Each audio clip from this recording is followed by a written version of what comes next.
So this morning I finished a huge project I've been working on for several weeks. Yay! I was very, very excited to finally get this step of the project done. It's curriculum development for high schools, and so I had some time, and I decided to go surf my favorite apologetics webs, looking for just stuff what catches my attention. And I was looking up information on. Actually, it started with our buddy Nick again. He was talking about God's rights from the Constitution, and I started researching. This is a long story, I apologize, but I started thinking, it'd be really fun to find out exactly the Bible's stance on, the Bill of Rights.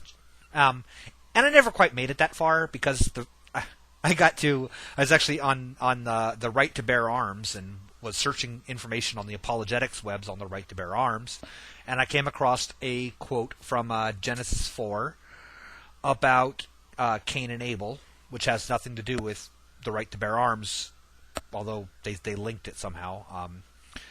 And that's just sort of brought up a lot of thoughts that I had in the past regarding Cain and Abel. So complete departure from the Bill of Rights. Maybe I'll make that video later because I think it'd be fun, just like the Ten Commandments. But it would be. So I started thinking about Cain and Abel. Long explanation.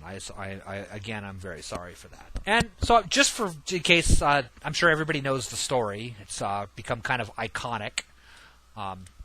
But I thought, just for fun, I'll read it. Now, again, this is the New Oxford Annotated Bible. This is my favorite version. It's one of my favorite versions of it. I recognize I've gotten a lot of criticism when I use this because I didn't use the King James, even though they pretty much, not even pretty much, they say the exact same things, but for some reason reading this one is lying and taking something out of context. But if I would have read, anyway, you know how it goes. So, now the man knew his wife Eve, and she conceived and bore Cain, saying, I have produced a man with the help of the Lord. Next she bore his brother Abel. Now Abel was a keeper of sheep, and Cain a tiller of the ground.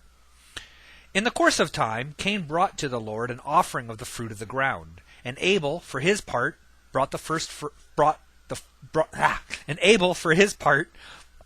the firstlings of his flock their fat portions. And the Lord had regard for Abel and his offering, but for Cain and his offering he had no regard. So Cain was very angry, and his countenance fell. And the Lord said to Cain, Why are you angry, and why has your countenance fallen?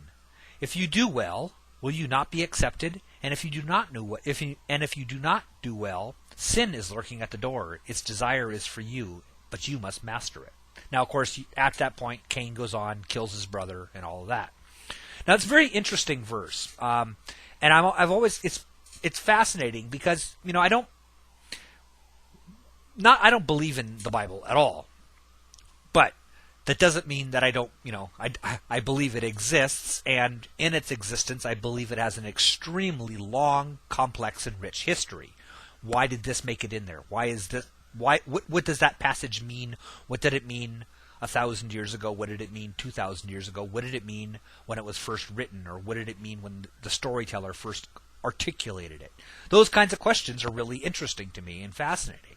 And so looking at this, now for a lot of people, and this is a lot of non-literalist Christians, a lot of Bible scholars, a lot of secular sources, whatever, interpret the story to be a simple, parable isn't the right word, basically probably reflecting a collection of older myths and such about the transition between a pastoral society and an agrarian societies, meaning that early societies, people had nomadic with sheep, and that lifestyle was more or less was conquered or evolved into a city states and farming, and that this is sort of the conflict at the point when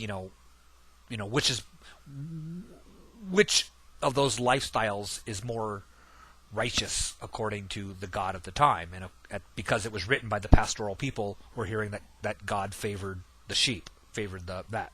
That's one of the interpretations that I've heard that kind of makes a lot of sense. And in fact, if you view a lot of the Old Testament stories in that light, not that specific instance, but I mean in that with the idea that these are reflecting major changes going on, a lot of it makes sense when it doesn't really make sense otherwise. But looking at it from a literalist standpoint, what does it mean? Why was Cain's sacrifice not accepted? And why was Abel's sacrifice accepted? Why was it more important? And I'll do that later. One of the things that I came across on an apologetics site was that they explained it by saying that it had nothing to do with the sacrifice, meaning that both of them would have been equal in God's eyes. What it was is that, how did they word it? That Abel gave his sacrifice to the Lord by faith, while Cain put his sacrifice before the Lord based on pride and arrogance and knowing what God wanted.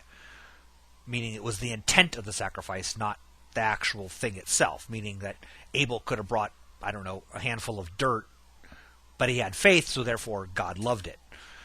That's the interpretation they take.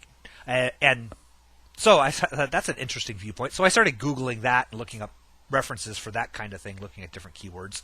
And all of them had, what little I could find on that viewpoint came down to, let's see here, Hebrews 11:4 in the New Testament. By faith, Abel offered to God a more acceptable sacrifice than Cain's. Through this he received approval as righteous, God himself giving approval to his gifts. That's not the whole verse, but that's the gist of it as it relates to Abel.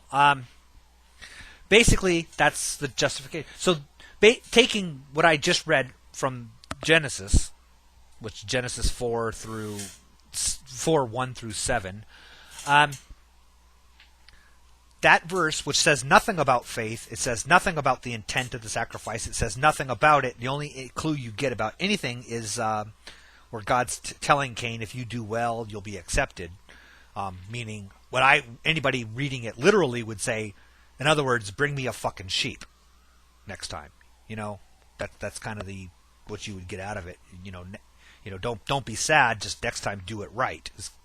That's the real literal, obvious message to it. Nothing about, But they take that verse from Hebrews, and it doesn't say, it just says that Abel brought his sacrifice by faith. It doesn't say that Cain didn't, which it still can be talking about the quality of the sacrifice, and that verse doesn't negate any of this concept. And what this comes down to is, again, and I've seen this over and over again, a lot of apologetics, maybe all apologetics, I don't know. There's this tendency to say we take the Bible 100% literal. It is absolutely word for word, no ambiguity, whatever. And then they say, well, explain Genesis 4, 1 through 7 to me. And they go, oh, well, what you don't know is that Cain was prideful. And Cain, it's like, well, aren't you adding to the story then? You're creating this scenario by which Cain, I've heard one of the other apologetics explanations for it is that, that God said, bring me a blood sacrifice. And that Abel said, sure, I'll bring you my firstborn lambs. And Cain said, you know what?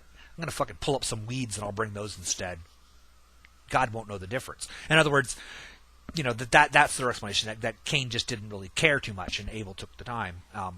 Doesn't say that God asked for blood sacrifice. It doesn't say what God asked for. Just they decided to make a sacrifice. But again, that's adding to the scripture. That's adding more to it than it was originally there. It's embellishing the story with a backstory to make it make sense. And yet they say they don't believe anything outside the Bible, that it's all literally true.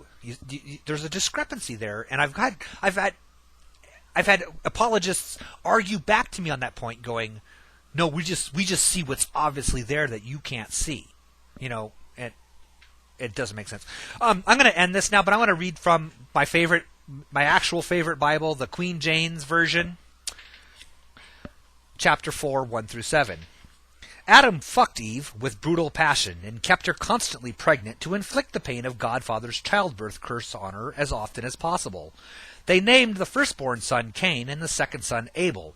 Abel grew up to be a shepherd of sheep, and Cain grew up to be a dirt-poor farmer like his dad.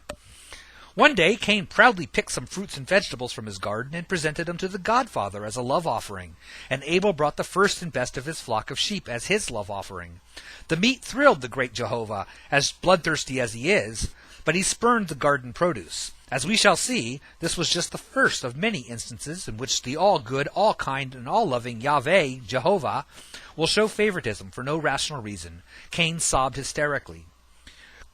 "Gardeners are obviously sissies," scolded Godfather. "Quit your crying. Honor me by acting like a man. Bring me something I can kill, something I can bleed to death, or else your sin will haunt you." Interesting.